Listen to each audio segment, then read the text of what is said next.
Good morning. Over the weekend, President Trump filed a $10 billion lawsuit against the Wall Street Journal for the story from last Thursday night that Donald Trump had sent a suggestive birthday message to Jeffrey Epstein in 2003.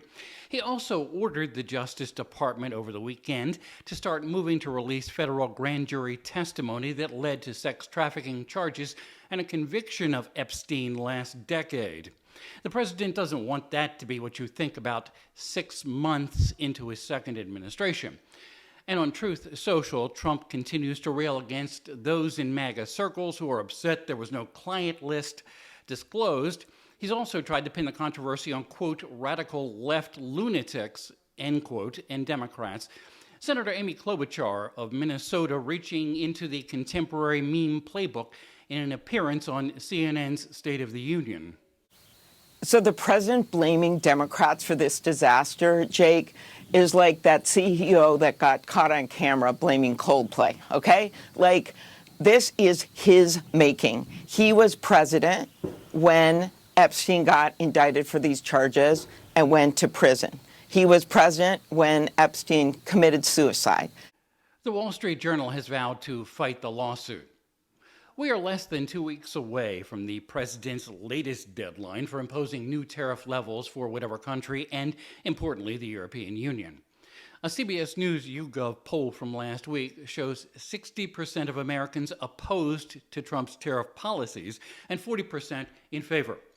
Howard Lutnick, Secretary of Commerce, one of the champions and negotiators of the new tariff levels, appeared on CBS's Face the Nation to again gush over how much Americans will really appreciate what the president's doing.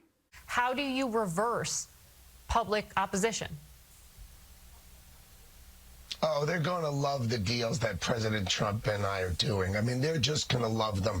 You know, the president figured out the right answer and sent letters to these countries, said this is going to fix the trade deficit. This will go a long way to fixing the trade deficit. And that's gotten these countries to the table. And they're going to open their markets or they're going to pay the tariff.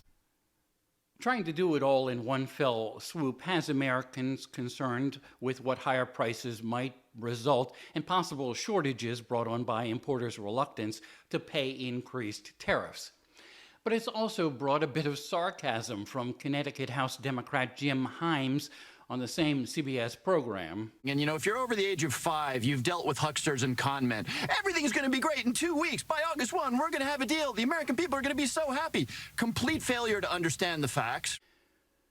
The administration continues to play up what partial trading agreements have been made, including with major importers to the U.S.